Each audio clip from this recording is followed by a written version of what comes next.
Hi all. Some slight technical difficulties. I'm trying to learn how to do this so that I can set up a little bit ahead of time and then come and be with you live at the time. It looks like I'm going to need an outside encoder to do that. But so for now, I'm just going to clean up some of the old ones that I just did. And close that, delete forever.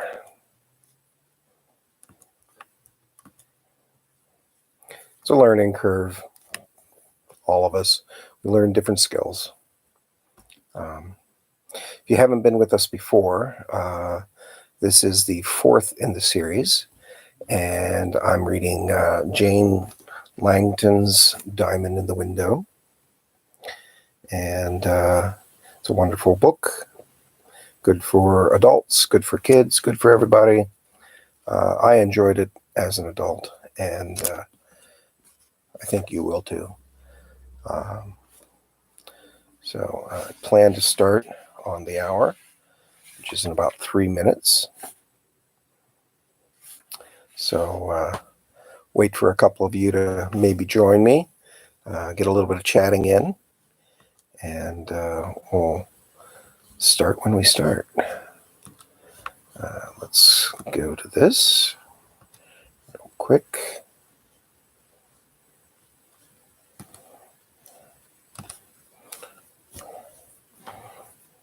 If you're a YouTuber and you have some tips for me, then please, by all means, pass them on.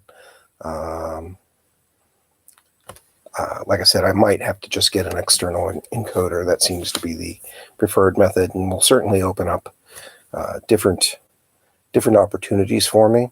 I'll be able to share bits of screen. I don't know if you were here in the last installment, but I did some, there's an Aeolian harp that was mentioned in the book, and I played a little bit of that, and actually I didn't check to see how well that passed through to the stream, but well, we'll see.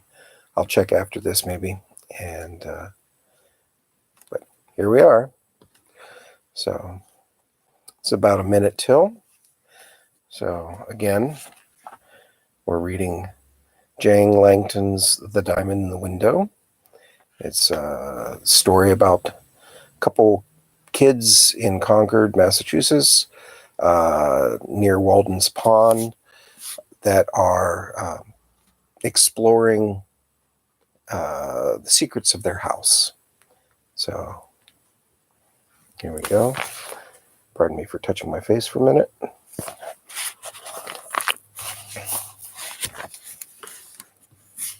The idea behind this is I thought that maybe some of you would be going a little crazy, cooped up at home, and that perhaps seeing someone else, hearing someone else, sharing some time, some calm time, might be refreshing for you. 7 o'clock, so I'm going to start. Next chapter is called The Blood Oath. You can see a picture there.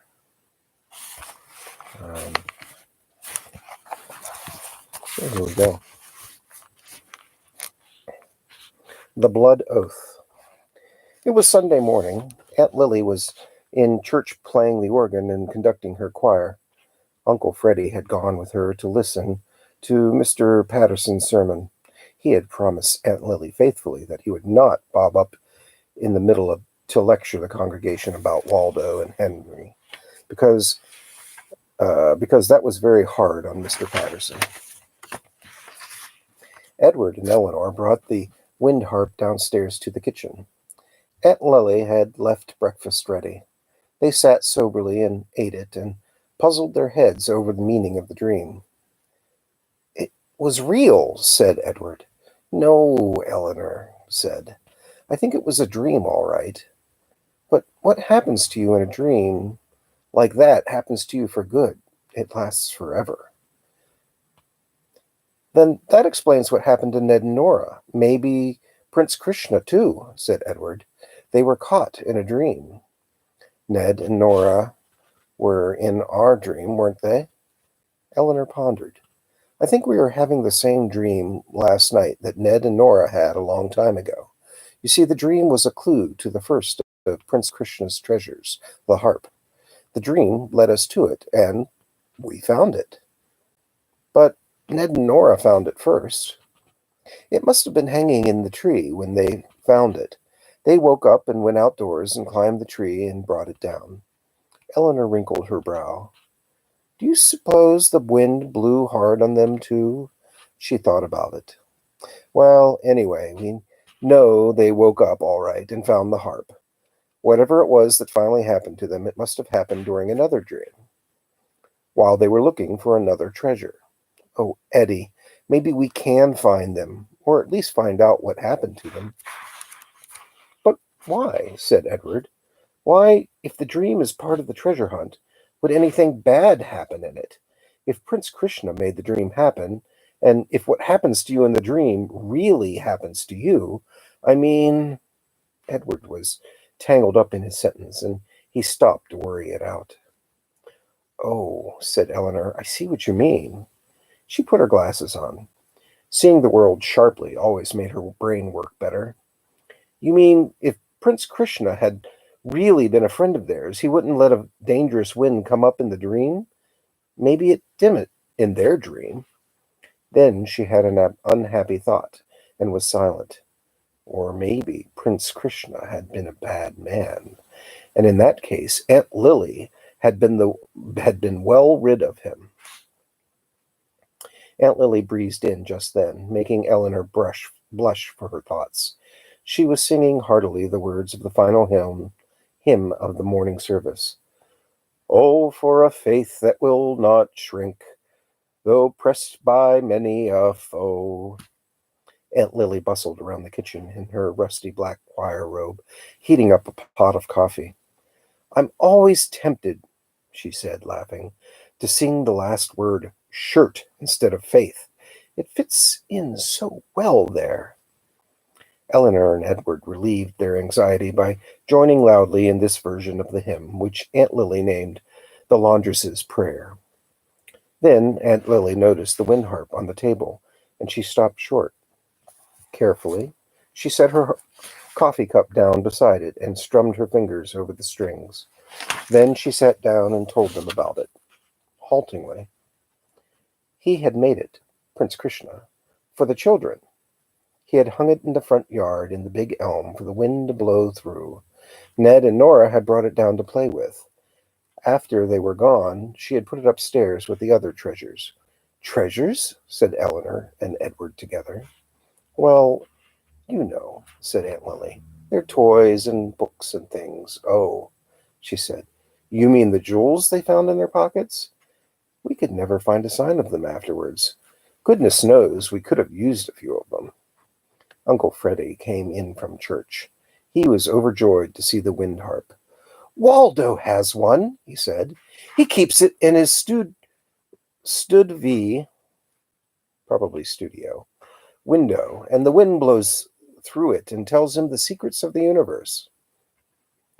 The backwash of Uncle Freddie's memory tossed up a verse about Waldo's harp. My minstrel knows and tells the counsel of the gods, knows of holy books, the spells, knows the law of night and day and the heart of a girl and a boy, the tragic and the gay. Uncle Freddie laid the harp tenderly on the windowsill. There was just enough movement of air to bring from the strings a very faint sound, out of key and almost inaudible. It needs to be tuned, of course, said Aunt Lily. But to Eleanor and Edward, the sound brought back echoes of the tune too deep and high for words, and that they had heard from the harp in their dream. Come on, Eddie, said Eleanor, getting up suddenly. She ran into the parlor and picked up the photograph album from the table. Together they looked at the picture of Prince Krishna again. Eleanor studied it closely. Could he have been the worker of evil spells? No, no, it wasn't possible. Eleanor refused to believe it. Not with that highbrow face and gentle look. She stared again at the picture of Aunt Lily with her trusting face and the big bow in her hair. Eddie turned the page back to the pictures of Ned and Nora, and together they looked once more at the old brown photographs of the lost children.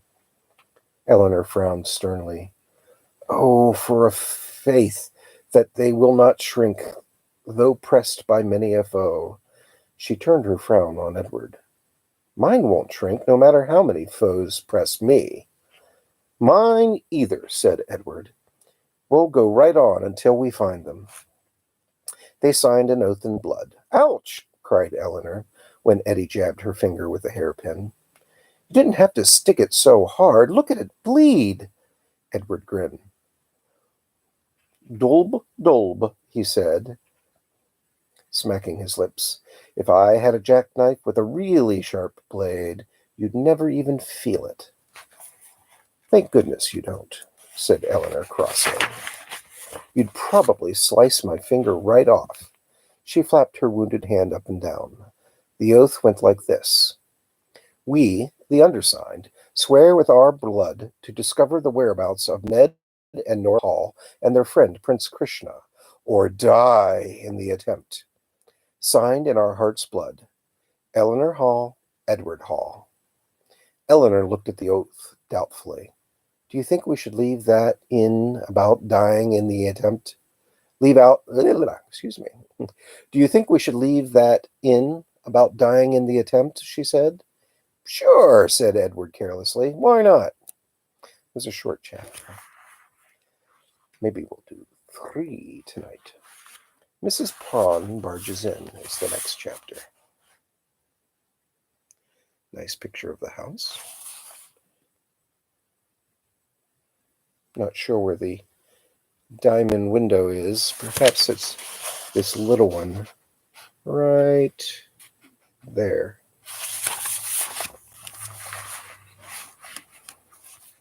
Miss Prawn barges in.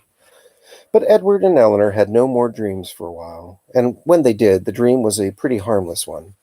Afterwards, Eleanor decided it must have been invented just for Nora. It began with the wedding Eleanor was arranging. She was marrying Louisa May Alcott's bust to Henry Thoreau's. It had struck her one day that Louisa had been a spinster in real life, and Henry a bachelor. And wasn't there something soft and pleading in Louisa's plaster eyes? Wasn't there something manly and high attractive, too, in Henry's marble good looks? Eleanor decided that they had been deeply in love for the better part of a century, and ought to be married without further delay. Waldo would marry them, of course. He had been a clergyman once, so that worked out just right. But first, Eleanor chaperoned their wooing. She wrote pining love letters for each of them and delivered them back and forth from the parlor to the front hall, reading them aloud softly to the recipient. When Henry's avowals of undying love had won a bashful acceptance from Louisa, Eleanor prepared for the ceremony. She gathered some wildflowers and put them in a glass on the parlor table. She lighted candles. She tipped Louisa May dangerously over to roll on the edge of her columnar base into the parlor and stand beside Henry. It was too bad that Louisa's bust was larger than life size. It towered several inches over Henry's. He looked dignified, but somewhat overpowered beside her. Eleanor found an old piece of net and draped it tenderly over Louisa's large bun. It covered the chip place on the top of her head, but not the one on her nose. Better bring it forward, just far enough to hide the chip. Now, did a few daisies arranged on top of the veil help? Or did they look too fussy? They were lovely, Eleanor decided, standing back and clasping her hands. Louisa looked almost pretty. Next to roll Waldo into position. There was a terrible moment when she discovered almost too late that he was not fastened to his base, and he almost teetered off of it. After a wild series of wobbles and counter wobbles, he jiggled serenely back into position, smiling all the while, his saintly smile. Eleanor bumped him across the floor carefully until he faced the tender couple. Tum, ta ta tum, sang Eleanor. She played a few chords on the piano. Then she got up and talked in a deep, rich voice for Waldo. We are gathered here today to join in the bonds of holy matrimony, this man and this woman. Do you, Louisa, solemnly swear to love, honor, and obey your husband till death do you part? I do, said Louisa shyly. Do you, Henry, and said Waldo, promise to love, honor, and cherish this woman till death do you part? Henry was about to answer when Uncle Freddy suddenly parted the curtains and burst in. His eyes goggled at the sentimental scene. I forbid it! I forbid this union! He cried. My poor Henry, they would never get along. He snatched off Louisa's veil and then picked her up and carried her boldly back out into the hall, staggering under her weight. You should never comment on the weight of a lady. That's not in the book. That's just commentary. He set her down with a bang and jarred more chips off her nose. Then he glared at Eleanor and marched off in wrath. Eleanor burst into tears. She put her arms around Louisa to console her. Never you mind, wept Eleanor. Don't you cry. There are other fish in the sea besides that old Henry. Just because he lived in a house in the woods by Walden Pond and wrote a book about it, Uncle Freddy thinks he's wonderful. Eleanor stroked Louisa's chipped nose. Why, I bet you wrote twice as many books as he did, and I'll bet about 1,000,000 people read your books every day. I'll bet 1,000,000 girls my age are reading Little Women right now, somewhere in the world. Eleanor felt soothed. That was fame. That was glory. Just to prove her loyalty to Louisa, she went upstairs to the tower room and found Nora's copy of Little Women and came back downstairs with it. She sat on the floor in front of Louisa May Alcott's plaster bust. Ostentatiously, she opened the book and started to read. She had read only 5 sentences when she looked up at Louisa, her mind alive with an idea. This was the 5th sentence. The 4 young faces on which the firelight shone brightened at the cheerful words. 4 young faces, Eleanor said over to herself. The mystic verse from the window. The second is a doll child possessed by one of 4, fit for any princess to mother and adore. Could it be that in Orchard House there was a beautiful doll that had belonged to one of the 4 Alcott girls? Eleanor slammed the book shut, and she was sure of it. Little Women was the story of Meg, Jo, Beth, and Amy March. But Eleanor knew that much of this story had been taken from the real life of Louisa May Alcott, who had done part of her growing up in Concord, just over yonder on Lexington Road. The doll must have been hers. It might still be there, preserved forever for the eyes of visiting tourists. But it was the treasure, Nora's treasure, Eleanor's treasure. How could she get it back? To get into Orchard House, she would have to have money. It was a museum now, with a lady guide to show people around. Eleanor told Edward about her plan. He didn't think much of it, but he was the one with the money. It sat on his dresser. 7 nickels, 13 pennies, and 2 dimes, all arranged in a geometrical pattern with 16 bottle caps, 5 sugar lumps, and 24 matchboxes. I'll have to rearrange everything, said Edward wearily. But he gave in, put the money in his pocket, and went along. At the door, they were met by the guide. They paid their money and joined a group of tourists in Mr. Alcott's library. The others were mostly elderly ladies. They oohed and awed over everything. The lady guide explained that Mr. Alcott was a close friend of Mr. Emerson's. She pointed out the books and the pictures and the inspiring motto over the fireplace. The hills are reared, the seas are scooped in vain. If learning's altar vanish from the plain. Edward began backing up. Ever so casually, he backed his way right out of the room. Eleanor backed out too. Had anyone seen them go? No one seems to have missed them. Swiftly, they looked around the second room. It was full of glass cases, paintings by Louisa's artistic younger sister, who was Amy in Little Women, a plaster cast of her foot, a fan, but no doll. Come on, said Edward. They wandered freely over the small house, examining the kitchen, the dining room, and the parlor. Then they cautiously climbed the stairs and looked around on the second floor. The party of tourists came upstairs too, before long. Edward and Eleanor dodged ahead of them, moving swiftly and quietly from room to room. They examined Louisa's room, her sister May's room, Mother Alcott's room. No dolls were to be found. The official party had made its way downstairs again and out the front door, when Eleanor and Edward discovered a little room at the very back of the house that was fitted up for children. There were pieces of a small-sized furniture in it, and a little iron bedstead, and some toys and some games. There must be a doll here, said Eleanor. They forgot caution and handled everything. Eleanor lifted the little desktop and looked inside. Edward began to grope under the mattress of the bed. Then Eleanor found a narrow space filled with an old round-topped trunks. She was on her hands and knees unstrapping one of them when she heard a terrible sound. Another party of tourists was approaching. Where had they come from? There hadn't been time for a new party to do the downstairs, but here they were. Eleanor froze with her guilty hand inside the trunk. It was Miss Prawn. She had just walked right in with her own group of ladies.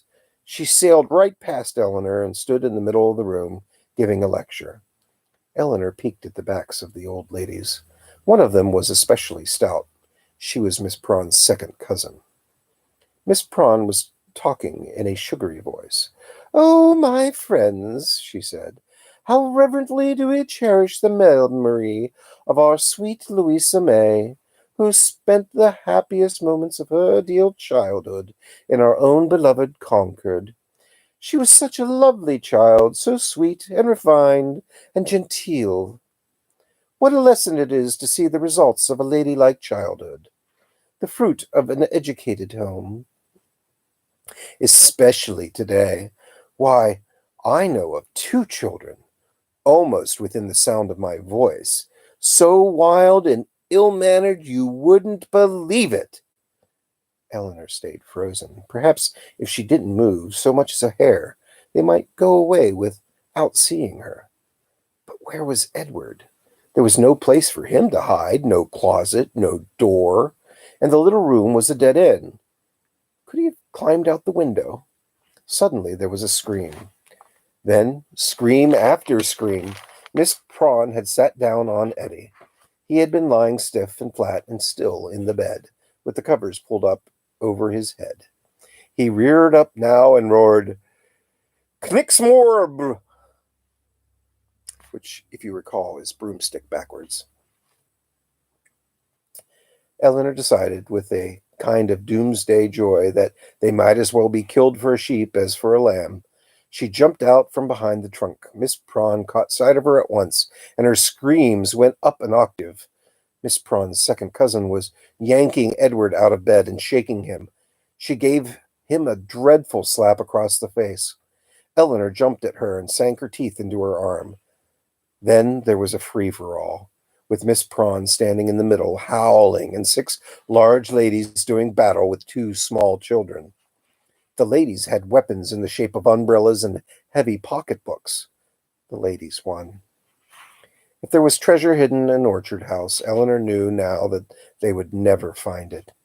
They were marched angrily home by Miss Prawn's second cousin. Miss Prawn was still having hysterics and couldn't do it herself. The doorbell of the Hall's house was pushed imperiously, and Aunt Lily was given a tongue lashing. Miss Prawn's second cousin used phrases like criminal assault and parental neglect and disgraceful living conditions.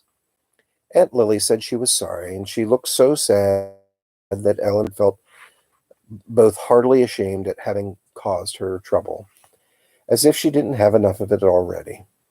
When Miss Prawn's angry relative had gone, Aunt Lily didn't say anything. She just gave them supper and got ready to leave the house. She was going out in her old car to another town where she had taken on still more new pupils. She was wearing herself out with teaching, trying to pay the back taxes. She came in to say goodbye while Eleanor was tidying up. She looked a little forlorn as she buttoned the front of her old black coat. For the first time, Eleanor wondered if perhaps Aunt Lily did look a little old. Her nose was red, and so were her eyes, and her hair was pulled back plainly, painfully tight. "Perhaps I am neglecting you, the way the woman said Aunt Lily. She dabbed at her eyes and went out. Eleanor and Edward watched her back her car out of the barn and progress in a stately fashion down the street, her spine straight and her head high. Eleanor suddenly saw her as a mythical heroine, as glorious in her ancient automobile as on the way to action to give a piano lesson as some Greek goddess with a flowing white gown, riding in a chariot in a picture. "You're not neglecting us," said Eleanor to herself, tugging angrily at the dish towel. We're pardon me. We're neglecting you. They must find some of the treasure, and soon, not just for Ned and Nora, but to help Aunt Lily. Some now. Because the first chapter was short, I think I'll read the next. This one is called The Doll Child. They have a picture of, pardon my shadow, and a little horse. The Doll Child. Eleanor was lying on a huge bed, staring at the top of a tall door. She knew without thinking about it that she was a doll. She felt strangely stiff in some places and strangely limp in others. Her head and neck had a porcelain solidity, and so did her arms and legs. The rest of her felt like what? Cotton? No, sawdust. Sawdust solidly packed in cloth. Her dress felt long and old-fashioned, and what was the odd sensation around her porcelain calves? Ruffles? Thinking soberly about it, Eleanor decided that she must be wearing pantalettes. There was a great lumpy bottom on the back of her dress. Was she herself the treasure? The doll fit for a princess? The good thing about these dreams was that there were some things you knew, and Eleanor knew that she was not the treasure. Then where was it? Something was lying near her. Was it another doll? Eleanor strained to analyze it out of the corner of her painted eyes. It was not a doll, but a small, fat wooden pony on wheels. One of the wheels was broken, and its mane and tail were gone. "Hello," said the pony. "Is anyone there?" It was Edward. "Eddie!" said Eleanor. "Oh, Eleanor, is that you?" said the pony. He whinnied. What a funny-looking doll you are." Eleanor was offended. "You're not much to look at yourself," she shot back. "What happened to your tail?" "I think someone pulled it right out," said Edward. Just then the door at which Eleanor was looking so fixedly opened. A large human shape came in and stood over her. Eleanor found herself looking straight up at two eyes. They were part of a girlish face. The face spoke. "Seraphina, dear," it said. Then its huge hand reached out, enveloped Eleanor, and picked her up. Eleanor was frightened, but the hand was careful and closed high around her waist. The face came close. "Where's..." Oh, I skipped a page. Pardon me. The face came close, then rapidly grew smaller. as its owner held out her hand at arm's length to look critically at the doll that was Eleanor Seraphina. "You are sadly in need, Seraphina, dear, of a little refreshment. Never have I seen you look so pale." A finger came thrusting out of the distance and filled Eleanor's view. It was feeling her forehead. There was a shocked clucking sound from the enormous little girl. "But you have a fever," said the little girl. "How long have you been lying here, wasting away with illness and your wretched mother away from home? Poor, poor child." Tenderly, the huge hands cradled Eleanor. "Now, Genevieve and Elfrida, you must sleep in my bed, and let poor Seraphina have yours," said the girl, stooping down to a wooden box on the floor.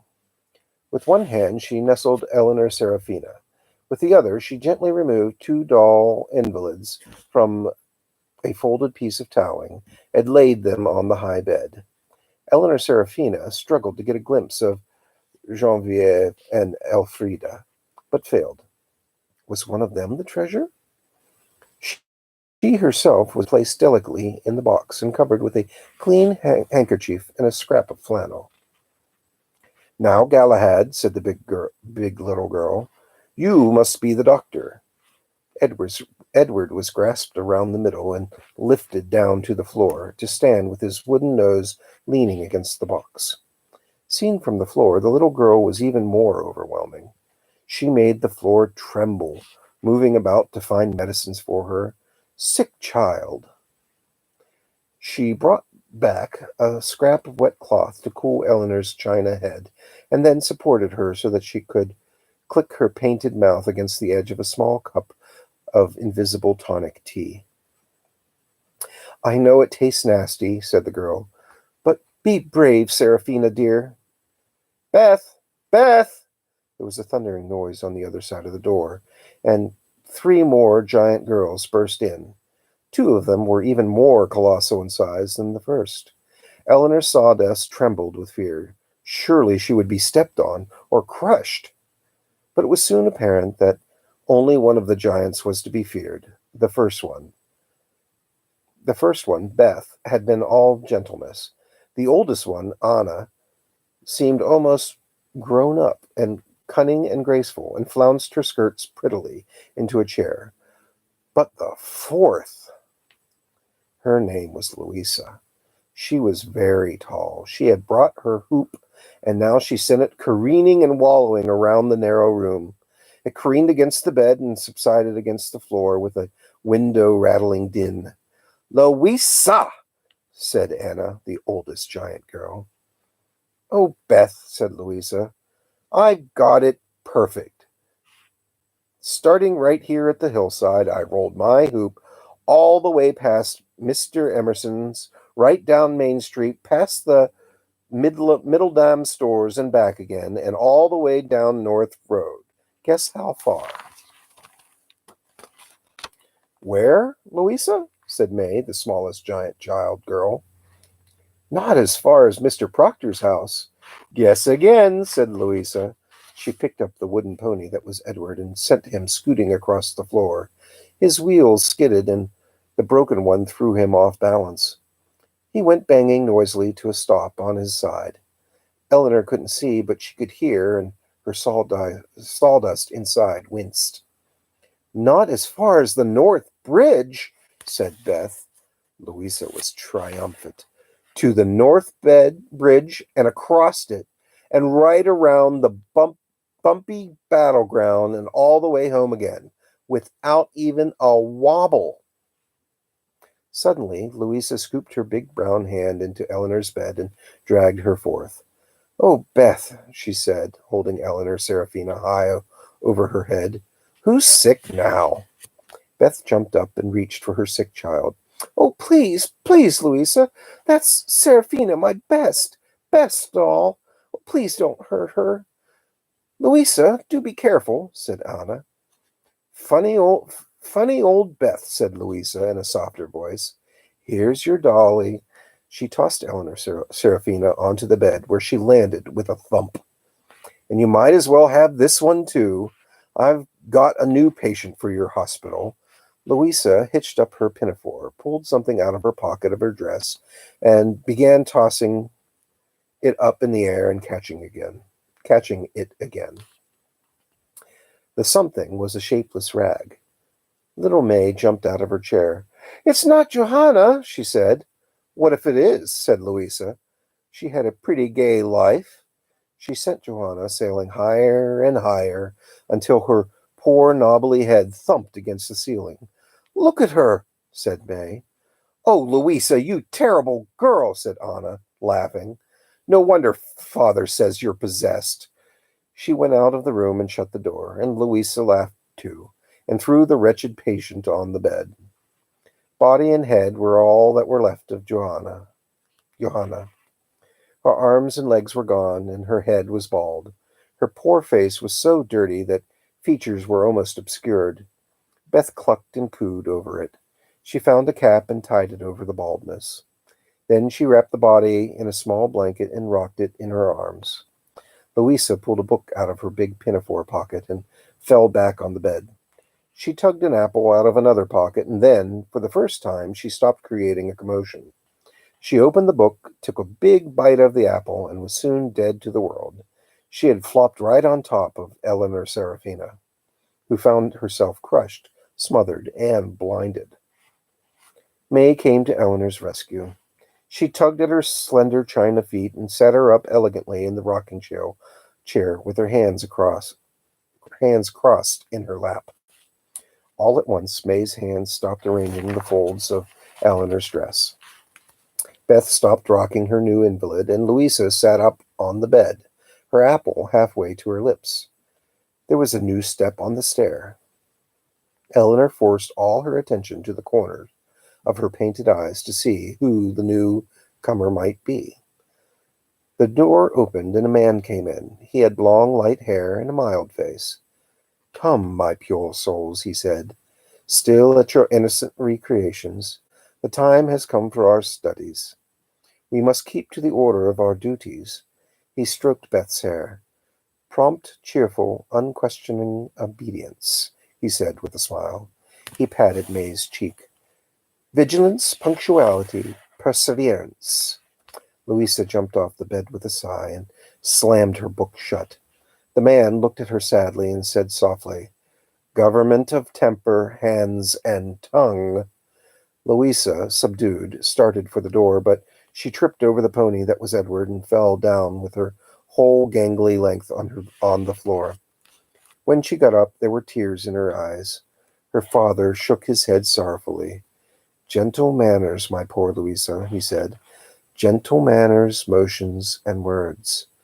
Then he gathered the three girls before him, followed them out, and shut the door. The room was empty. Empty, that is, except for a plain-looking doll with a china head in the rocking chair by the window, and a battered wooden pony on the floor. Eleanor Serafina had nothing left to stare at but the opposite wall, and now that was slowly beginning to fade. Her short life as a doll was over, and slowly, regretfully, Eleanor woke up to a new morning in her own bed in the tower room, a full-size flesh-and-blood girl again. She climbed out of bed at once to find her treasure. It was the box in the corner, the armless, legless doll. Eleanor picked it up tenderly and took it back to bed with her. She laid its head on the pillow beside her own and looked at it reverently. It was Louisa's doll, and the four girls in the dream were Louisa May Alcott herself and her three sisters, who were Jo, Meg, Beth, and Amy in Little Women. And poor ragged Johanna was in the book too. Eleanor reached for the book which was beside her bed and found the place and read it aloud to Edward, who was yawning and stretching and rubbing his eyes, only half waked up. One forlorn fragment of Dollinette Nitty had belonged to Jo, and having led a tempestuous life, was left a wreck in the rag bag, from which the dreary poorhouse it was rescued by Beth and neat little Cap.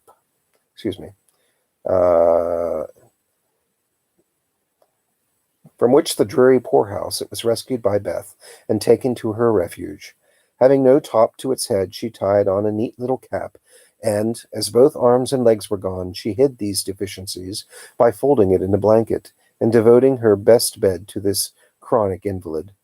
If anyone had known the care lavished on that dolly, I think it would have touched their hearts, even while they laughed. So that part of Little Women had been real. Beth was the one who had died in the book, and that was true too. The real Beth had died young. She had been the gentle one, and she had really and truly adopted Louise's old doll, Joe's doll, Beth's doll. Someone in the Alcott family must have given it to some little girl in the Hall family long ago, and perhaps Aunt Lily had shown it to the Prince Krishna, and he had made a treasure of it for Nora. Eleanor touched the dirty cheek and all. No gilded, fluffy-headed doll in the world could compare in preciousness with this forlorn fragment of Joe's and Beth's, fit for any princess to mother and adore. It was a treasure indeed. Well, that's the end of that chapter. And since you got 3, I think it's time for me to say goodbye for a bit. I hope you enjoyed it. If you did, please like, subscribe, all those sorts of things that they tell you to do. Hit the bell if you want to be notified when I'm going live again. I haven't set a set schedule yet, but I'm going to try and go at least every other day, if not every day. There's also a playlist with all the stories that I will be adding this one to at the end. So if you need to start at the beginning, you can go to my channel and look up playlists, and you should find Storytime with Pittsburgh Flip. Again, I hope you enjoyed it. See you soon. Bye.